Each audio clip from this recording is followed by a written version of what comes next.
Welcome to Anything La podcast. So my name is Akash and this is Ivan. Yes. So today we have two very special guests. On my right is Corey. Hello. He'll be hosting the episode. Yes. And on my left is Sid. Hola. So do you wanna introduce yourself? You can introduce yourself. So I'm Sid. I'm an avid football enthusiast. I'm a Liverpool fan for the past 6 to 7 years. 6, 7. Yeah. Hello though. So yeah, that's it. Okay. So today is going to be like a very football-centric episode, especially with the Premier League kicking off soon. So talking about that, let's kick into our first question. Alright, first question. How excited are you for the new season?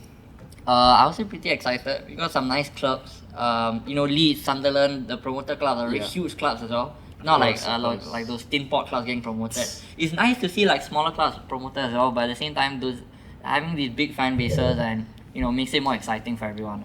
Yeah. And, I'm also pretty excited because some of the big clubs like Man United, Liverpool, Man City, they're going big on the signings straight away. Yeah, the transfer window has been like very crazy this season.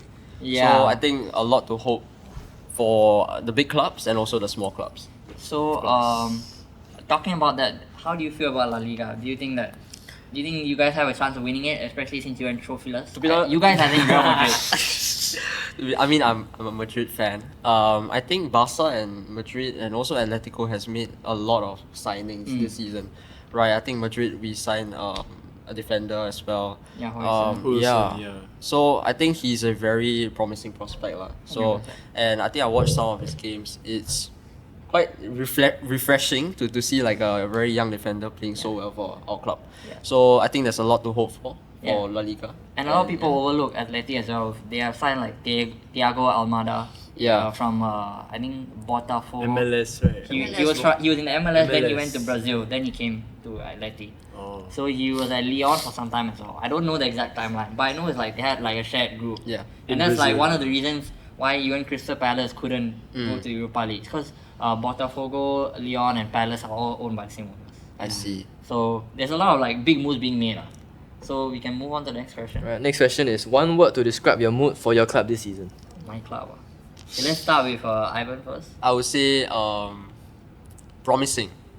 Very promising. I think because with our squad depth, which is like quite young, I'd say now, I think maybe we'll see something different as Okay. compared to last season. Yeah. Yes. For me, I'd use the word confident because, as you know, Liverpool, we won the title last season and we've made so many new signings like Herkes, Frimpong, Wirtz, Ekitike. It's so promising and I think we are there to go for the title again. I think the scary part is there's more to come. They just signed a new 18-year-old centre back, Yeah, Leone, the I think. Italian. And they might sign Guehi from Crystal Palace. and Isaac as well. So I think if you guys get those three signings over, I think it's done days. Exactly. It's just done days, man. And personally for me, I think the word is tentative. Because I'm really excited by the signings, but at the same time, United have had a history of making like flop signings recently.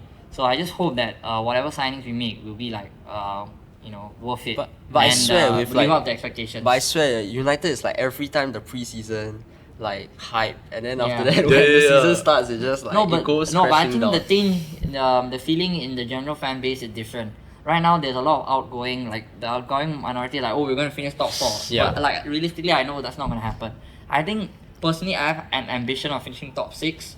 Okay. But I wouldn't be unhappy with a top 8 finish as well. So I think that should be our goal lah. Because This is the levels Yeah, now. even though we are Man United, the problem is we don't play like a Man United side. We play like a mid-table side. So I really hope the new system starts to work. And we have a new look front three, so I think that's really going to help. Because last season, what hurt us was our goals. Our highest top scorer was only 8 goals. Ahmad and Bruno Fernandes, which is horrific. Wasn't it Hoyland? It was Hoyland, right? It was Hoyland. 6, not, right? not last season. Not last Oh, season. That was the season shit. before, yeah. So, speaking about Hoyland was horrific. Zirkzee showed flashes of brilliance in the future, but towards the end, in the future? But I think really we needed a new striker, and I think Sesko is like really exciting. Honestly, I think he's a very good yeah. signing. I think out of the 3 signings, he's the one most likely to flop because he doesn't have Prem experience. But yeah, I'm excited for him. But you see, But Ivan, I've seen Sesko play against Madrid. I think it was in the I don't know which League, season Champions was League, it. right? Yeah, it was Champions 23, League. I think. I think 23 or 24. Yeah, basically that season. He wasn't good, you know. He wasn't good at all. So like he kept missing chances, even against Lunin. yeah, but you gotta understand that I would say you know he has had injuries as well. Yeah. And also he was very young at the time, so I think you know a lot of young players can't deal with the pressure. That's only 2 years younger though. Yeah, that is true. That is true. So we had to see, but I think Amarim's system will suit him a lot because he's like a very fluid striker. He's not like a Haaland, you know, Yeah. just like stay in the box, get the scraps.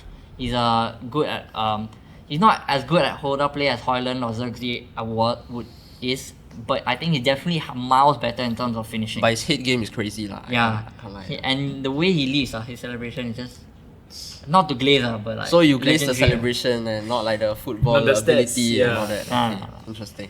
Okay, On so to the next. let's move on to the next one. Right, our last question for this segment would be, what is your earliest football memory? Earliest? Yep. Okay, I guess I'll Okay, go go on. first. For me, I've been a Liverpool fan for what, since 2018. You guys can do the math. Since the Madrid loss in the final, I was like, this team has potential, and that was when I was P5, and like, yeah, that was my earliest football memory because I just got into football and Okay. Liverpool was a promising team, Okay. and I've stick with them all the way. Okay. Yeah, Yeah. So what was like your favorite player? For me? in 2018. for me it was Roberto Firmino. Like Really? even right now, like I would say in the entire Liverpool era, like mine is Firmino. He's my favorite. Like he's so humble. He's so unselfish. He's willing to pass the ball. He has like the hold up play that a number 9 needs, along with the Brazilian flair that some players clearly lack. You know. Yeah. So he's like a perfect mix in my opinion. Okay, for me, actually, it's international football was my first memory.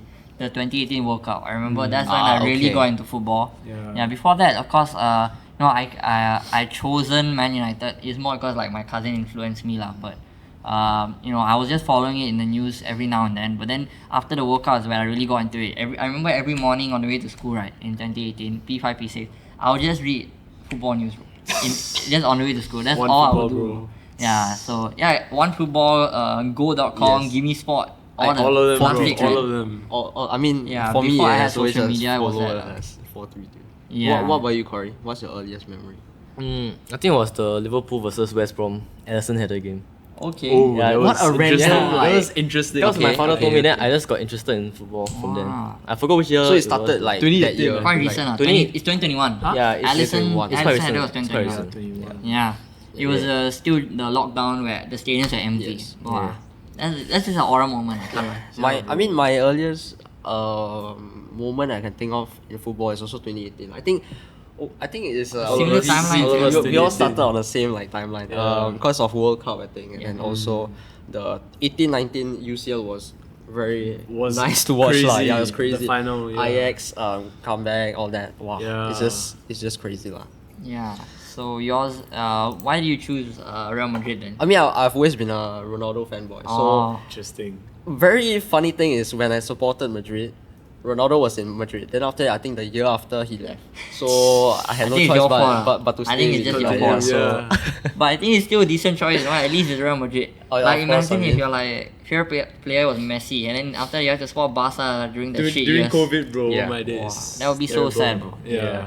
Okay, let's move on to the next one, which is our transfer roundup and talking points for ahead of the season. Okay. Alright, so the first question is, which transfer was the most shocking to you this summer? Would you like to start? Okay, I mean, for it's me, Liverpool, a lot of honestly, like Florian Wirtz, I was not expecting that. That was a banger. Like, I was like hoping it would happen, but the moment I saw that, I was like in shock because we paid such a feisty sum for like that kind of a player of his quality, and I didn't expect him to want to move to Liverpool because there were, I think Arsenal, right? Yeah. Arsenal was also chasing him. I think Man United, if I'm not wrong. So it was a bit surprising, yeah. Mine would be Gyökeres to Arsenal. Oh, I wanted to say that. Yeah. Because really, I didn't expect them to actually get Yeah. it done. You know, it just looked like it was never gonna happen. I thought in the end he's probably gonna leave in January or something. But then somehow they managed to agree and get it done. So yeah, the fact that Arsenal finally have the striker is very shocking. But Yeah. I wouldn't be surprised if the Arsenal coach just hits again and he gets And he injured just mid-season flops, or yeah. he flops or something like that. Yeah, wouldn't be surprised because Jesus was supposed to be their Gyökeres because he was like from City, so it's like they nabbed Premier him League from City. proven Yeah, also, Premier League yeah. proven, and then he just flopped. He's just injury ridden every time. So I think it's just a curse that Arsenal have. They just keep coming second no Yep. matter whatever happens in the window. I think Jesus can't be that, the poacher, like a header guy that Arsenal needs. Because I think they rely a lot on set pieces as well. So they have That's Kai true. Havertz on top, which is damn tall. So what about you, Corey? What's I didn't really follow the transfer market that well this Okay. season because but I feel like DS leaving was quite surprising to me because I'm not sure if his contract was ending. Luis Diaz, right? Yeah. Okay. Yeah. Like, I I thought think he wanted he to would stay leave. for He wanted- like he wanted 2-3 yeah. a move. I didn't know actually Yeah. until like recently. Yeah. So he went to Bayern. So I think he might flop there as well. Yeah, Mane flopped there. So Diaz, I don't know. Actually, everyone that left Liverpool this season was quite so shocking to me lah. Like and Kwanzaa, Nunez as well. Nunez Like, as well. to Yeah. Saudi was Nah, but so have you guys seen the surprising. clip Bro. or the video like for Pro Direct where he said like he will go to Saudi for the bag? Yeah. Nunez He said said that. it, yeah, He said it, that. he That's said it. crazy. He said that, yeah. What the So, hell? I mean, his dream came true. He got the bag. He secured the bag, man. Yeah. Yours is What same about as me, you? right? Same as you. Gyökeres. Then next. Alright. The next question is best signing so far and why. Best signing for our club lah. No, in general. It In can be anything, general. yeah. You wanna go first? Yeah. I would say Wirtz as well, because I think I've seen how Liverpool play in the preseason. I think it's really like how he just like controls the game. But I know y'all lost against Crystal Palace, but Yeah. I think it was a defense that let y'all down. Yeah. But I was seeing a lot of comments saying that Wirtz was the one that really controlled the tempo of the game, and I think it's very good to see that with Salah aging and the squad aging as well. I think it's good to have some of these players like Wirtz to control the game again. Yeah, but I can't lie, VVD has to be on fraud watch now. Bro. He looks so terrible. Some of the clips, yeah. It's just, I think it's an age thing, lah. But at the same time, you never know. Maybe it's just a one-off game. But I do Yeah. think that even last season, VVD was like quite slowing down. No, VVD was solid. I think he was still. He was okay. He would still compete for one of the best centre backs But after in his Europe. injury, he's like a shell of the player he was. Like, Of course, That's true lah, yeah, but yeah, he of was course still lah. top centre backs in Europe. I would say top 3. I think you cannot in expect Europe. the 2019 Yeah. DVD again. that's You true, can't bro. expect that because that was his prime. I mean, once a player peaks down from their prime, they are not going back up unless they're like Messi lah. Yeah. Yeah, but what do you think about the Konate situation though? Cause Oh yeah, it's a bit of a worry for us Liverpool fans because we don't know whether he might choose Madrid and there's just 1 year left in his contract. But do you guys need which a is centre back? worrying. I don't know why. We kind of do because Uh, right now for us we just have Konate, Gerald Kwanzaa left to Leverkusen, and who else is there? Just Gomez, and he gets injured all the time, bro. Bro, he gets injured all the time. What So- about Ivan? You mean like the Like, Konate yeah, coming to yeah, Madrid? yeah. Do you I need thi- I Konate think it's really? good because I know Konate his quality like his class. Yeah. honestly. Yeah, but I He's would very say he would class. just eat game time from Hoyson, no? And I would prefer if if I was a Madrid fan, I would prefer if Hoyson play over Konate. Spanish player, Yeah, yeah. because he's Spanish homegrown Because I talent. think Hoyson is very versatile. I think he can even play like a left back or right back role. Left Yeah. back, I think. Yeah. So if we play a 3-back, he can be the left centre back as well. Mm. So, In fact, yeah, that would be good. Yeah. And in the Euros, I've seen him play as Yeah, CDM as well. Like he's like John Stones kind of centre back Yep. coming up Correct. as CDM, not only as centre back, providing options for the centre mids. For me, best signing is I would say either like Yao Pedro to Chelsea. I think he's going to be really good. Best signing. Best signing. He- I think he's gonna be really That's good, a bro. bold statement. I think yeah. he's It's a going to really be bold really good, you statement. know. I think Liam Delap made a mistake joining Chelsea because he's not going to get any game Any time game over time, yeah. Yao Pedro. I think Pedro just needs a big team to supply him with the service he needs because he has the potential, but in that Brighton side, right, he's not like the key player, so to say. Like last season, there was a lot of Minte down the right wing, so I think he also needed like better quality players around him in general. So I think Pedro will be very good. If not, I would say Mbemo to United because we need, bro. Wait. Let me justify this, bro. We need a prem proven right wing, Every single window we are trying to sign a right winger and it's been from a You're foreign league and literally- they flop. So we just need someone who can score goals. United's weighing scale still okay or? Bro, y'all have Cunha though, and I would say he's way more versatile Yeah. than Undewhelming because Cunha can play anywhere in Yeah, attack. but we just need a right winger. Seriously, because United the issue has been right winger since I've supported the Don't club. y'all have Ahmad? He's a right winger. Isn't right? Garnacho a Ahmad- right winger? No, I mean- Garnacho's left wing. Ahmad, Yeah. I think they want to play him at right wing back because we don't really have a. Right wing. Yeah, right wing we, back, yeah, bro. we played He's- a lot of games with Ahmad at right wing back last season. Bro, that 4-3 game Ahmad when right y'all wing back. beat us, Ahmad was right wing. And you want top 8? Bro. Yeah, of course, bro. Of course, can. Yeah. Then the next question. Next question is the most overpriced or risky signing in your opinion?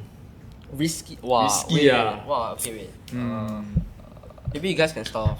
I need something. How much was Ekitike again? Because I think 95. 95, Oh, yeah, right? that is crazy I would though. say that is a bit risky because unlike Wirtz, I haven't seen like crazy clips of him. I haven't because- heard of him like in my life. Yeah, before- exactly. We've never before I heard got of him in yeah. our life. So I think it's quite a hefty sum to play for a player who hasn't been like who isn't world class or isn't proven. But he Yeah. has played at Wirtz. PSG before. He has, but he flopped. Yeah, so he flopped. that's the But he thing. was really good at Frankfurt. He was Yeah, really really good, good. but so was Omar Mamouche. But then again, Mamouche wasn't bought for that kind of hefty price that we paid. And Etike was like. Ekitike, yeah. Yeah.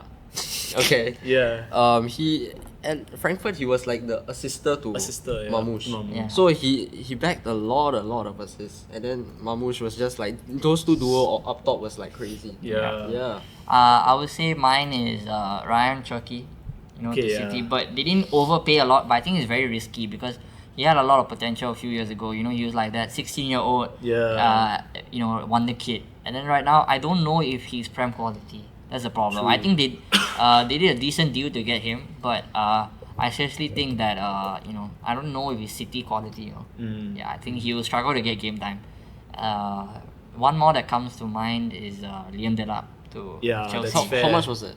Liam Delap to Chelsea. Yeah. Was it 35 mil? 35, yeah. 35 or 40 mil.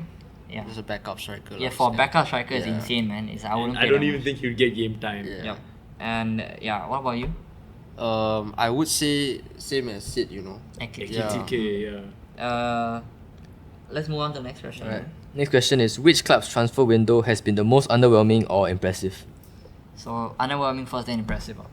Yep. I think underwhelming window, for me in the Prem, I have to be Aston Villa.